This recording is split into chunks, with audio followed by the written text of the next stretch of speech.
नमस्कार, स्वागत है आपका डे न्यूज में और दिन भर की तमाम अहम खबरों के साथ मैं हूं आरती सिंह। आगे बढ़ने से पहले आइए नजर डालते हैं उन खबरों पर जो बनी हैं आज की सुर्खियां।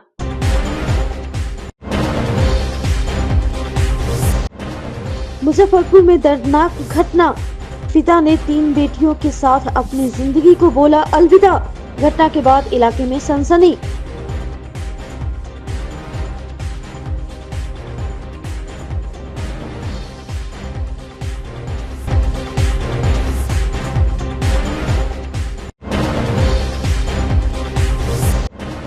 लूट के दौरान अपराधियों ने युवक को मारी गोली, अस्पताल में चल रहा है इलाज।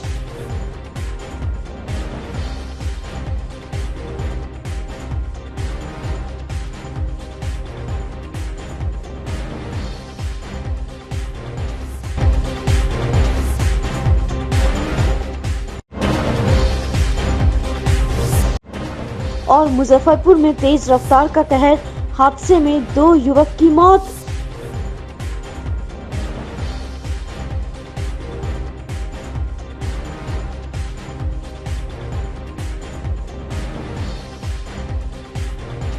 तो ये थी सुर्खियां और अब खबरें विस्तार से।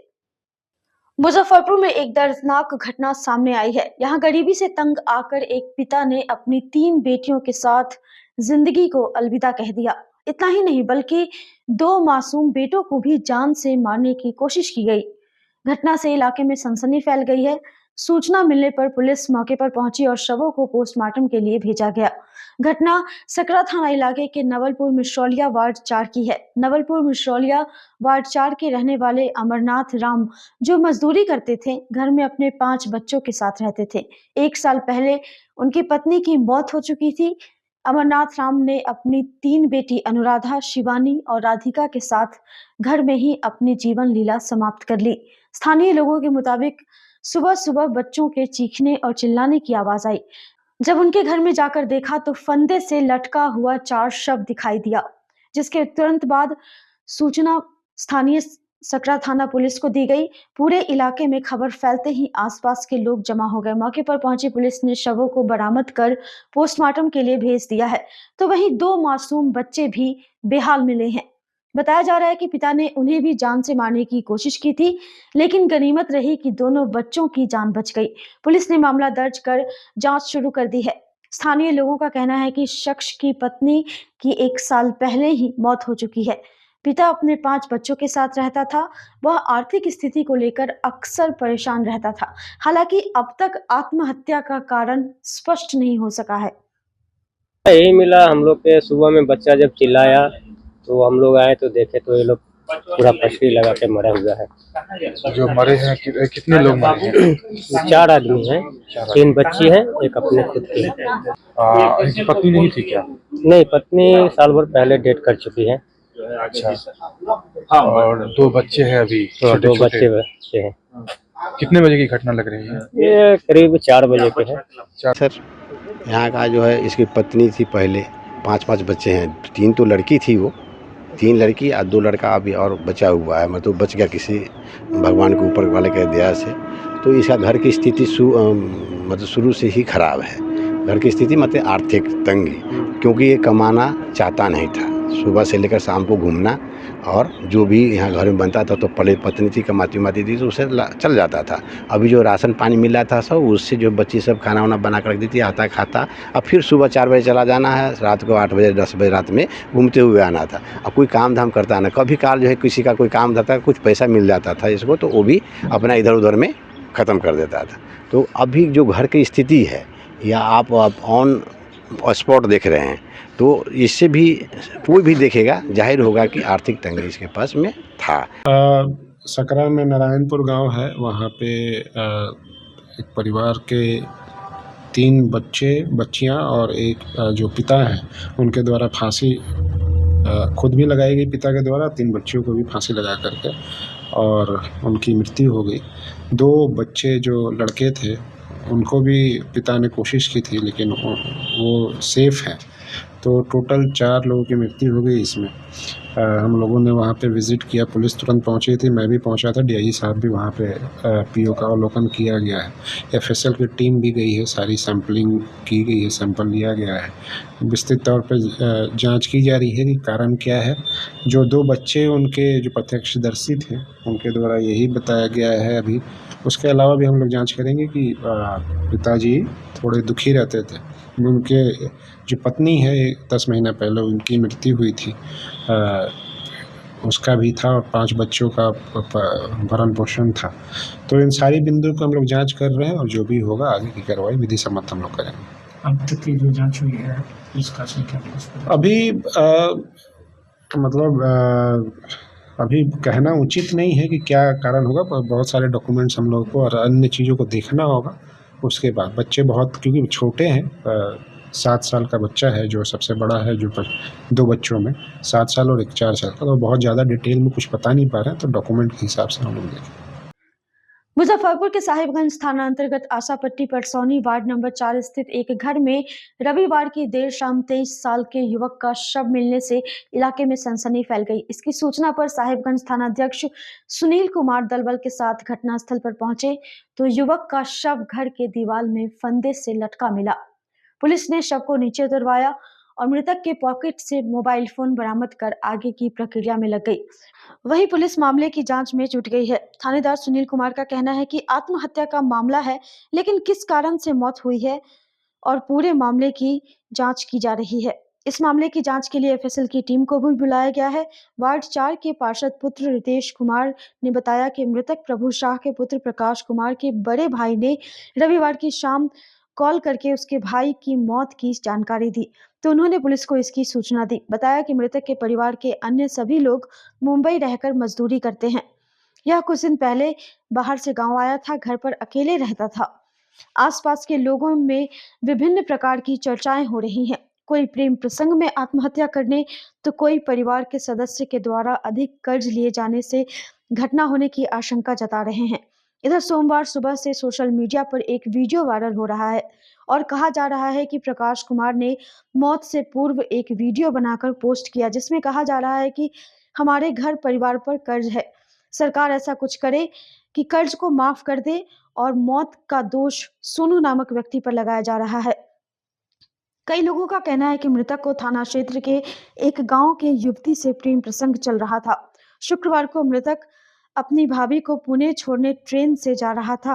उसने प्रेमिका के शनिवार की मौत होने की जानकारी जैसे ही मिली, वह रास्ते में ही अपनी भाभी को छोड़कर घर आ गया।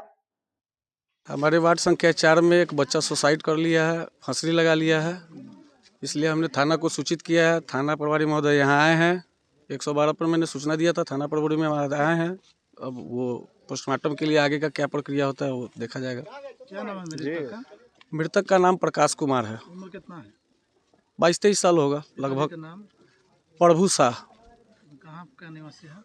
ये लोग पहले बाजार के थे, 1 साल पूर्व में हमारे वार्ड में घर बनाए हैं और ये सभी लोग बाहर रहते हैं, मजदूरी का काम करते हैं। ये कब आया ये तो हम नहीं बता सकते हैं, लेकिन लगता है 2-3 दिन पहले ही आया है, क्योंकि मृतक 3 भाई है, ये 2 नंबर पर बहन नहीं है। इसके पिताजी माताजी हैं, वो सभी लोग बाहर रहते हैं, मजदूरी का काम करते हैं। यहीं रहता था या कब आया? नहीं, ये भी बाहर था। अब ये कब आया ये नहीं बता सकते हैं। इसका भाई हमको सूचना दिया है कि भाई जी हमारा भाई फांसी लगा लिया है। फोन किया है? इसका खुद बड़ा भाई जो है वो हमको सूचना दिया है कि मेरा भाई फांसी लगा लिया है, भाई जी थोड़ा देखिए उसको। हम बोले हैं कि तो फिर हम क्या देखेंगे, अब तो इसमें फांसी लगा लिया होगा तो थाना प्रभारी महोदय को सूचना देना होगा। तो हमने 112 पे कॉल किया, पुलिस आई और इसका बड़ा भाई हमको सूचना दिया है। ऐसा नहीं पूछा किस कारण से सुसाइड? अब ये सब बात हम क्यों पूछने जाएंगे, क्या ज़रूरत है। हमको वो एज ए पार्षद फ़ोन किया है, मेरी माँ यहाँ की पार्षद है, उसने मुझे सूचना दिया और हमने 112 को कॉल करके सूचना दिया है। उसके बाद पुलिस प्रशासन यहाँ आई है, उसके बाद वो सब कोई अंदर गए हैं तो देखे हैं कि लटका हुआ है। क्या लगता है, क्या कुछ सुसाइड है? सुसाइड का ज़्यादातर चांस है सबको कि सुसाइड का ही मामला है, क्योंकि वो नशा वगैरह भी करता था। कुछ विवाद कलह पारिवारिक इस तरह कुछ ऐसा तो अभी हमको कुछ जानकारी नहीं है, लेकिन जहाँ तक हमको जानकारी है कि इस परिवार पे बहुत ज़्यादा कर्ज है। अब क्या है उसके मोबाइल से सब साक्ष्य मिलेगा। मोबाइल थाना प्रभारी महोदय के पास है, उसमें क्या है नहीं है वही बताएंगे। उनके भाई साहब नहीं पूछे हैं फिर? नहीं, ये सब बात हम उससे कुछ नहीं पूछे। उस रो रहा था तो हम उस समय उससे क्या पूछे, काहे लटका, कैसे क्या किया, नहीं उतना तो पूछने का कोई मतलब ही नहीं था। वो हमको सूचना दिया। बगल में कुछ चर्चा था कि नहीं कि ऐसा कुछ भी नहीं था। हम आए हैं तो काफ़ी यहाँ पे भीड़ लगा हुआ था।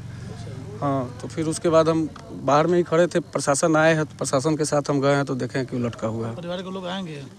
परिवार के लोग तो बाहर हैं, इसके सगा संबंधी जो बाजार के हैं वो लोग आए हुए हैं, आ भी रहे हैं। वहाँ यहाँ कुछ लोग हैं भी अभी।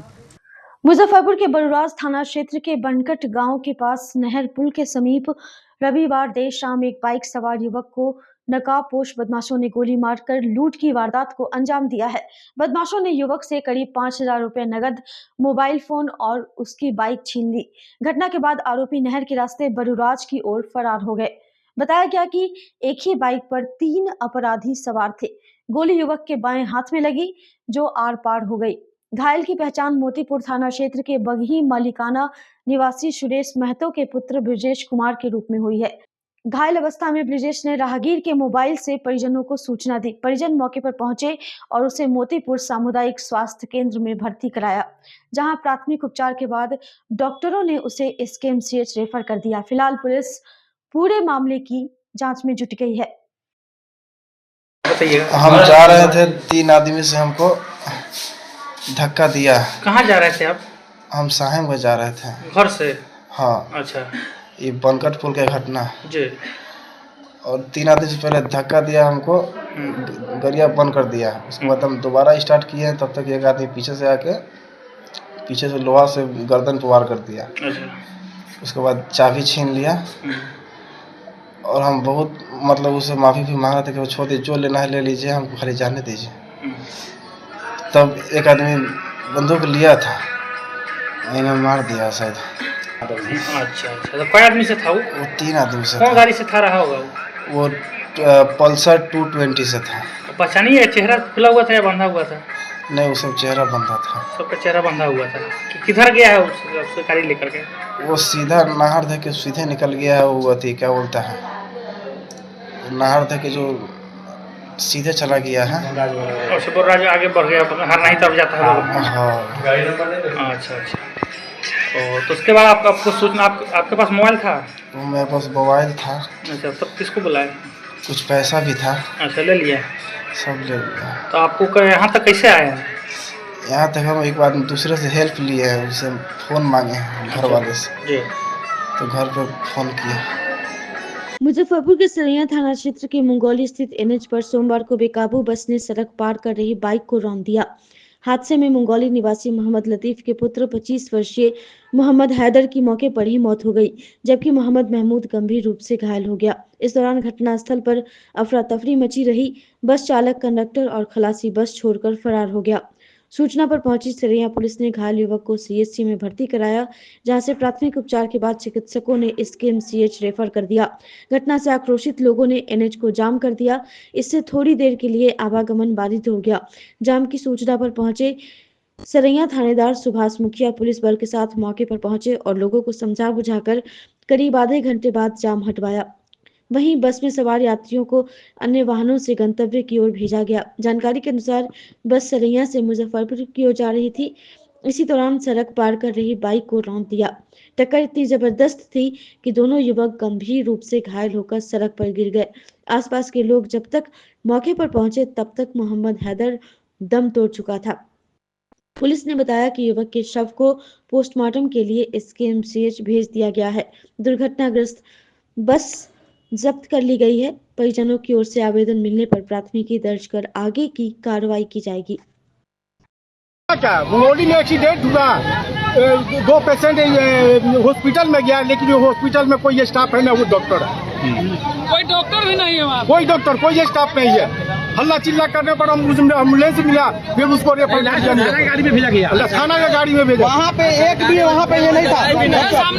मरीज का क्या स्थिति है? मरीज का क्या स्थिति है?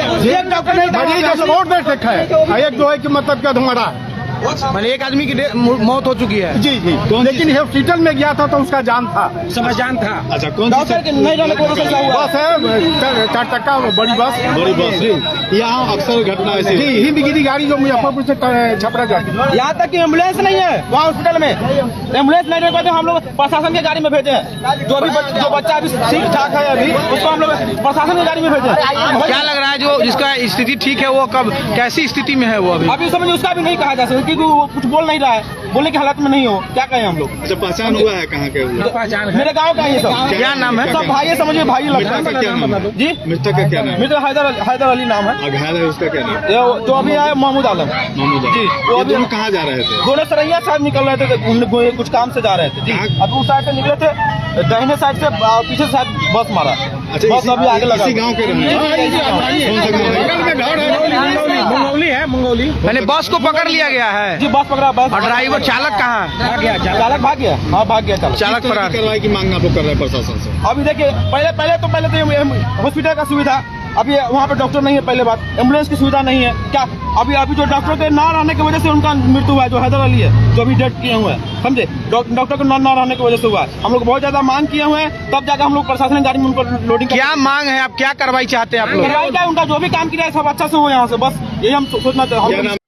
खबरें अभी और भी है, पर फिलहाल वक्त हो चला है एक छोटे से ब्रेक का, तो फिर बने रहिए हमारे साथ और देखते रहिए den news. SK banquet hall central bank के सामने मेन रोड माड़ीपुर मुजफ्फरपुर का एकमात्र बैंक्वेट हॉल है जहां आप बर्थडे पार्टी से लेकर शादी विवाह तक का कर सकते हैं आयोजन। 2500 स्क्वायर फीट का 3 बड़ा hall, seminar, wedding ceremony, kitty party या बर्थडे पार्टी के साथ अन्य आयोजन को किया जा सकता है। 24 घंटे बिजली पानी के अलावे पार्किंग और लिफ्ट की सुविधा है उपलब्ध। फुल्ली एयर कंडीशन, 1 2 नहीं 18 बाथरूम और कई कमरे हैं उपलब्ध। बुक करने के लिए आज ही संपर्क करें। Saint Joseph senior secondary school, Panapur, Kariyat, Bangra, Muzaffarpur, affiliated to CBSE 10+2. Co-education. The school maintains a very efficient team of teachers equipped with physics, chemistry, biology, maths and computer lab. Career-oriented classes through counseling from Standard 6. Skill development through yoga, dance and music. Route-wise vehicle facilities available. Separate hostel facilities for boys and girls. School is always ahead in participating cultural, literacy and other similar activities both at city and state level. Our result in boards, IIT, PMT show our effort. Registration for admission is going on. Registration forms available on Lenin Chowk and John Chhapra also. Break के बाद एक बार फिर आपका स्वागत है Dane news में और अब बढ़ते हैं अगली खबर की ओर। दरभंगा रोड NH-77 पर देर रात युवक की सड़क हादसे में दर्दनाक मौत हो गई। एक परिवार की खुशियां मातम में बदल गई।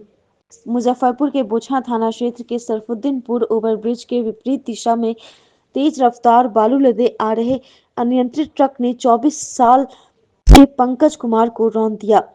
मृतक पंकज कुमार की शादी 1 दिसंबर को हुई थी।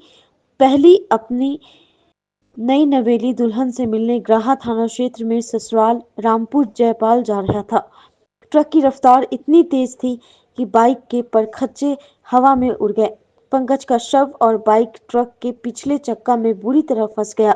चालक भागने का प्रयास वाहन को नहीं रोक सका और शव करीब 30 मीटर तक घसीटाकर चला गया। घटनास्थल पर युवक की दर्दनाक मौत हो गई। ट्रक चालक मौके से फरार हो गया। मौके पर पुलिस पहुंचकर शव को कब्जे में लेकर पोस्टमार्टम के लिए भेजा गया है। जब्त ट्रक के आधार पर पुलिस कार्रवाई में जुटी है। जी वो मेरा साला था और वो अपने ससुराल के लिए घर से निकले थे सिंहवाड़ा से, रामपुर जयपाल में उसका ससुराल हुआ। वो आ रहे थे सरफुद्दीनपुर ओवरब्रिज के ऊपर जो है सो ट्रक वाले ने रॉन्ग साइड आते हुए उसको जो है मार दिया धक्का। ट्रक पकड़ाया जो बोचहा थाना के द्वारा जो कितना होगा लगभग 23 साल। 1 दिसंबर 2025 को। तो प्रशासन से क्या मांग है? उसको न्याय मिले। रॉन्ग साइड ट्रक चल रहा था, उस पर जो है सो कानूनी कार्रवाई किया जाना चाहिए। ट्रक मालिक से भी बातचीत करने का प्रयास किया गया? जी नहीं। अभी तक आप लोग के स्तर से ऐसा नहीं कुछ किया गया? जी नहीं। गाड़ी ट्रक जो है कहाँ पर? बोचा थाना के द्वारा वहाँ से हटाया गया है, थाना पर ले जाया गया था। थाना के अंडर में दोनों गाड़ी है? जी जी, बाइक में थाना के अंदर में और मोटरसाइकिल ट्रक भी थाना के अंदर। बॉडी को पोस्टमार्टम के लिए भेज दिया गया? जी, वो मेरा माने कि भाई के दामाद हुए, चचेरा भाई के दामाद पंकज कुमार उनका नाम था। वो अपना घर से ससुराल आ रहे थे, रामपुर जयपाल में उनका ससुराल हुआ। बताया जा रहा है कि 1 दिसंबर को ही शादी हुई? जी, 1 दिसंबर को शादी हुई थी, आज से 14 दिन पहले। लड़की कहाँ मायके में है? लड़की मायके में है। परिजन को सूचना दे दी गई? जी जी, परिजन को सूचना दे दी गई है। घटना कहाँ पर हुआ? घटना सरहदीपुर ओवरब्रिज। गाड़ी गाड़ी ट्रक से हुआ है। क्या लोड था? वो सर बालू लोड था। बताया जा रहा था कि रॉन्ग साइड से गाड़ी। हाँ, वो ट्रक वाला जो है जो अपना साइड बाएं साइड छोड़ के दाएं साइड से गया है, और मोटरसाइकिल से जो आ रहे थे पंकज जी, वो अपना बैरिकेडिंग जो रोड पर है उससे बाएं में थे। ठीक है, हाँ, उसको लगभग 200 मीटर तक घसीटा गया है। जब माने कि नहीं निकला है मोटरसाइकिल, उसके बाद ट्रक रोक के ड्राइवर फरार हो गया। ट्रक रोक के ड्राइवर फरार? जी।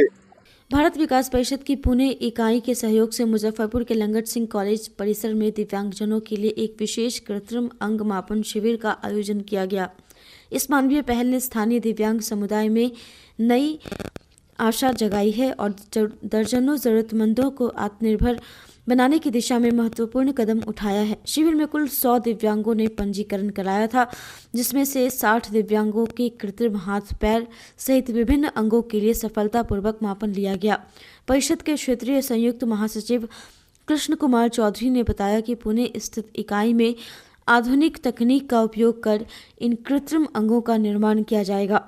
सभी 60 लाभार्थियों को लगभग 1 महीने के अंदर निःशुल्क कृत्रिम अंग प्रदान कर दिए जाएंगे। शेष 40 पंजीकृत दिव्यांगों के लिए जल्द ही एक और मापन शिविर आयोजित की जाएगी, ताकि कोई भी जरूरतमंद छूट न जाए। चौधरी ने जोर देकर कहा कि यह पूरी सेवा पूरी तरह निःशुल्क है और संस्था दानदाताओं के योगदान से यह पुनीत कार्य कर रही है। शिवदासपुर से। दिव्यांग है जी। पैर अब लग जाएगा जी। कैसा काम कर कर सकते हैं? जी जी जी। कैसा लगेगा? अच्छा लगेगा। ये सर 2019 से क्या हो गया? ट्रेन से गिर गया था ट्रेन से। अब यहाँ आए हैं तो आपको ठीक लग रहा है? सर। पैर लग जाएगा तो बहुत अच्छी बात है सर। काम करने में भी काम करने लायक हो जाएगा सर। चल फिर हल्का फुल्का तो काम करके अपन जीवन रोटी चला सकता है। कितना उम्र है बच्चे का? ये इसका उम्र सर हो गया 19-22-23 साल। ये सौजन्य से संयुक्त सौजन्य से हमने आज 60 लोगों का हाथ और पैर देने का एक कैंप किया है, और 1 महीने के बाद ये लोगों को हम डिस्ट्रीब्यूशन करेंगे। और यह सब बाहर इसका कीमत 50,000 रुपये रहता है एक पैर का, तो हम ये लोगों को फ्री देते हैं कि दिव्यांग खुद अपने पैर पर खड़ा रहेगा। कि हमारा ऐसा है कि ये दिव्यांग लोगों को घर में कोई पूछता नहीं है, तो ये पैर खड़ा रहेंगे और कुछ कमाएंगे। इसके लिए ये कैंप खड़ा किया है। कब से ये काम कर रहे हैं? हम ये काम नियर अबाउट 25 साल हो गए। 25 साल हमारे पुणे में कर रहे। हमारा ब्रांच का ये दिव्यांग केंद्र है, उसमें हम मैन्युफैक्चर करते हैं। कब तक का गारंटी रहता है? ये गारंटी हम 5 बरस तक डेफिनेट रहता है, और कुछ उसमें टूटा फूटा तो हम उसको रिप्लेस कर देते हैं। बराबर आप आते हैं यहाँ कैंप करने? हाँ, कैंप बराबर आपका लगता है यहाँ की पहली बार है? नहीं, ये पुणे ये बिहार में हम पहली बार कर रहे हैं। पुणे में हमारा रोज चलता है। क्या नाम हुआ? क्या संस्था है? क्या संस्था का नाम है? भारत विकास परिषद दक्षिण पुणे शाखा। कैंप लगा हुआ है। यह कैंप भारत विकास परिषद के उत्तर बिहार प्रांत जो पूर्वी क्षेत्र का एक अंग है उसके द्वारा लगाया गया है। इस कैंप में हमने जो आपको देख ही रहे हैं कि जो जितने भी ऐसे दिव्यांग जिनका किसी दुर्घटना में या किसी बीमारी के कारण हाथ पैर कट जाता हो और जो असमर्थ हो जाते हैं तो उनको हम लोग लिम्स प्रदान कर रहे हैं। और यह हम पुणे के एक हमारा जो ट्रस्ट है उसके माध्यम से जो भारत विकास परिषद द्वारा ही संचालित है उसके सहयोग से कर रहे हैं। यह हम यहाँ पहली बार लगा रहे हैं और अब हमारा बराबर ऐसा कैंप लगेगा और यहाँ हम लगभग 60 लोगों को कम से कम हम लोग यहाँ पर आज लिम्स दिए हैं। और ये आज मेजरमेंट कैंप है, मेजरमेंट कैंप है और इसके बाद जब बन के आएगा तो फिर हम इसका दोबारा कैंप करके उनको लगाएंगे, चला के दिखाएंगे, उनको प्रैक्टिस कराएंगे और यह क्रम हमारा चलता रहेगा क्योंकि हमने इसी प्रक्रिया में एक केंद्र बनाने का यहाँ पर कार्य शुरू कर दिया है बेला में। वो हमको ज़मीन अलॉट हो गया है। यहाँ पर दिव्यांग केंद्र भारत विकास परिषद के द्वारा हाँ नॉर्थ बिहार में। और यहाँ चूँकि यहाँ जो आए हैं वो पूरे बिहार नॉर्थ बिहार के बाहर से पटना से, आरा से, भोजपुर से, सहरसा से, हाँ छपरा से, सिवान से, मोतिहारी से, शिवहर से, दरभंगा से, सब जगह से लोग आया है और मुजफ्फरपुर के सबसे ज़्यादा लोग हैं। तो इस तरह से पूरे बिहार के लोगों को ये लाभ मिला है। इसमें किसी तरह का कोई भेदभाव नहीं है, कहाँ से आता है कौन है, कहीं से भी है। ये आज नापी का कैंप है। ये जब बन के आएगा तो दूसरा कैंप लगेगा जिसमें लगाया जाएगा और यह कैंप अब रुकेगा नहीं। हमको अगर फिर जितने दिव्यांग और मिलेंगे तो उनके लिए फिर हमारा सतत कैंप चालू रहेगा। सोमवार को केंद्रीय विद्यालय CRPF झपहा मुजफ्फरपुर में केंद्रीय विद्यालय संगठन का 63वां स्थापना दिवस सह वार्षिकोत्सव 2025 का भव्य आयोजन किया गया। इस दौरान मुख्य अतिथि केंद्रीय रिजर्व पुलिस बल के पुलिस उप महानिरीक्षक राकेश कुमार एवं महिला कल्याण समिति समूह केंद्रीय रिजर्व पुलिस बल समूह केंद्र मुजफ्फरपुर की अध्यक्ष प्रीति मौजूद रहीं।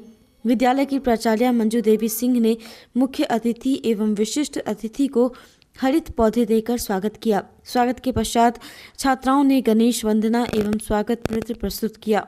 इसके बाद प्राचार्य द्वारा मुख्य अतिथि एवं विशिष्ट अतिथि के सम्मान में स्वागत के शब्द प्रस्तुत करने के पश्चात केंद्रीय विद्यालय संगठन की स्थापना दिवस का इतिहास एवं विद्यालय का वार्षिक प्रतिवेदन प्रस्तुत किया गया। प्राचार्य के द्वारा 63वें केंद्रीय विद्यालय संगठन के स्थापना दिवस के औचित्य को रेखांकित किया गया।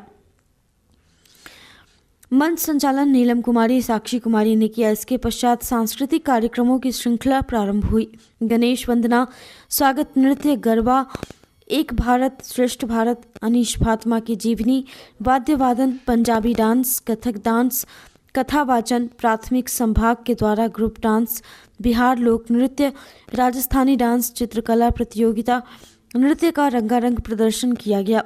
विद्यालय के टॉपर प्रिंस कुमार CBSE द्वारा आयोजित 10वीं के माध्यमिक परीक्षा में केंद्रीय विद्यालय की तरफ से उन्हें 1.5% छात्रों में शामिल है, जिन्हें संगठन ने सर्टिफिकेट के द्वारा सम्मानित किया है।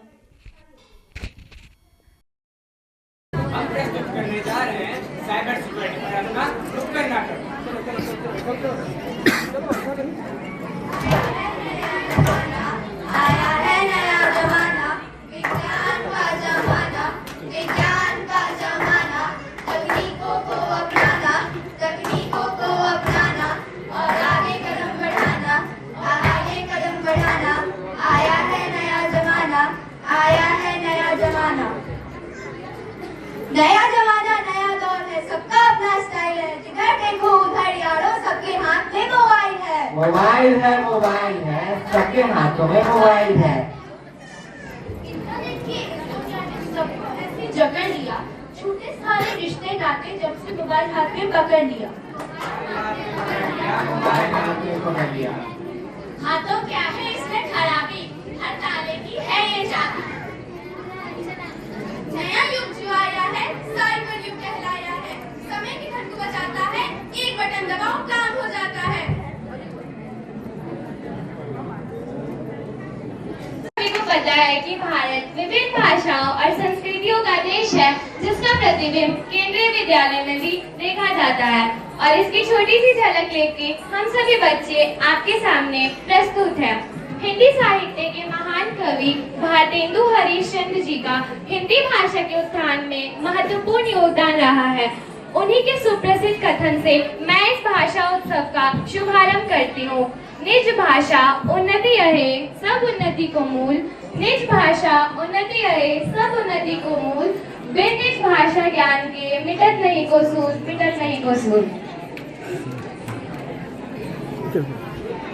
नच हार्यम नच राज्य हार्यम नच भारती भाज्यम नच भारकारी भये कृते सर्वदेव नित्यं विद्याधनं सर्वधनं प्रधानं विद्याधनं सर्वधनं प्रधानम्।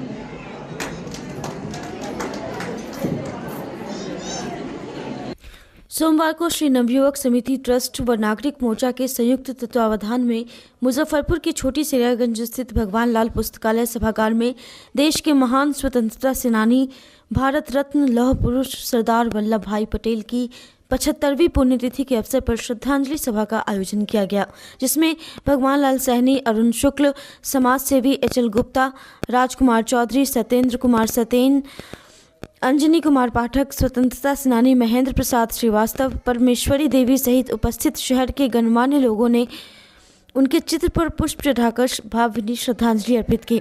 इस दौरान मोर्चा के महासचिव मोहन प्रसाद सिन्हा ने सरकार से मांग की कि पानी टंकी चौक स्थित सरदार पटेल पार्क जीर्ण शीर्ण अवस्था में है, इसका सुंदरीकरण किया जाए एवं पटेल जी की जयंती पुण्यतिथि पर सरकारी समारोह आयोजित किया जाए। भक्त भारत के प्रथम उप प्रधानमंत्री गृह मंत्री लौह पुरुष सरदार वल्लभ भाई पटेल की 75वीं पुण्यतिथि है। आज ही के दिन 1950 में महान कर्मयोगी का निधन हुआ। आज नागरिक मोर्चा श्री नवयुवक समिति ट्रस्ट के संयुक्त तत्वाधान में सर्वप्रथम हम लोग सुबह में जहां इनका आदमकद प्रतिमा लगा है पानी टंकी के पास, वहां पर उपस्थित होकर और महामानव को पुष्प अर्पित कर उन्हें श्रद्धांजलि अर्पित की। वहाँ भी मुजफ्फरपुर नगर क्षेत्र के विधायक आदरणीय रंजन जी उपस्थित थे। मैं आधा घंटा पहले उनको फ़ोन किया और उस फ़ोन पर वो आधा घंटा में पहुँच गए और सरदार वल्लभ भाई पटेल को अपनी श्रद्धांजलि अर्पित की, जो बड़ा ही प्रशंसनीय हुआ। उसके बाद हम लोग यहाँ पर नवयुवक समिति ट्रस्ट के सभागार में सरदार वल्लभ भाई पटेल पर विचार गोष्ठी का आयोजन किया है, जिसकी अध्यक्षता ट्रस्ट के अध्यक्ष डॉक्टर रमेश कुमार केजरीवाल ने किया। मुख्य रूप से महान शिक्षाविद डॉक्टर भगवान लाल सहनी, अरुण शुक्ला, डॉक्टर हरकिशोर प्रसाद सिंह, स्वतंत्रता सेनानी महेंद्र प्रसाद श्रीवास्तव, परमेश्वरी देवी, चंद्रेश्वर प्रसाद सिंह, सत्येंद्र कुमार सत्यन, अंजनी कुमार पाठक, अजय कुमार, राणा देवी दयाल सहित अनेकों शहर के गण्यमान्य व्यक्ति यहाँ उपस्थित थे और सभी लोगों ने उनके जीवन पर प्रकाश डालते हुए यह संकल्प लिया कि देश की एकता और अखंडता की रक्षा के लिए वल्लभ भाई पटेल के मार्ग पर चलना पड़ेगा। आज की खबरों में बस इतना ही। कल फिर मिलेंगे कुछ नई खबरों के साथ। तब तक के लिए हमारी न्यूज टीम को दीजिए इजाजत। नमस्कार। SK banquet hall central bank के सामने मेन रोड माड़ीपुर मुजफ्फरपुर का एकमात्र बैंक्वेट हॉल है, जहां आप बर्थडे पार्टी से लेकर शादी विवाह तक का कर सकते हैं आयोजन। 2500 स्क्वायर फीट का 3 बड़ा hall, seminar, wedding ceremony, kitty party या बर्थडे पार्टी के साथ अन्य आयोजन को किया जा सकता है। 24 घंटे बिजली पानी के अलावे पार्किंग और लिफ्ट की सुविधा है उपलब्ध। फुल्ली एयर कंडीशन, 1 2 नहीं 18 बाथरूम और कई कमरे हैं उपलब्ध। बुक करने के लिए आज ही संपर्क करें। Saint Joseph senior secondary school, Panapur, Kariyat, Bangra, Muzaffarpur, affiliated to CBSE 10+2. Co-education. The school maintains a very efficient team of teachers equipped with physics, chemistry, biology, maths and computer lab. Career-oriented classes through counseling from standard 6. Skill development through yoga, dance and music. Route-wise vehicle facilities available. Separate hostel facilities for boys and girls. School is always ahead in participating cultural, literacy and other similar activities both at city and state level. Our result in boards, IIT, PMT show our effort. Registration for admission is going on. Registration forms available on Lenin Chowk and John Chhapra also.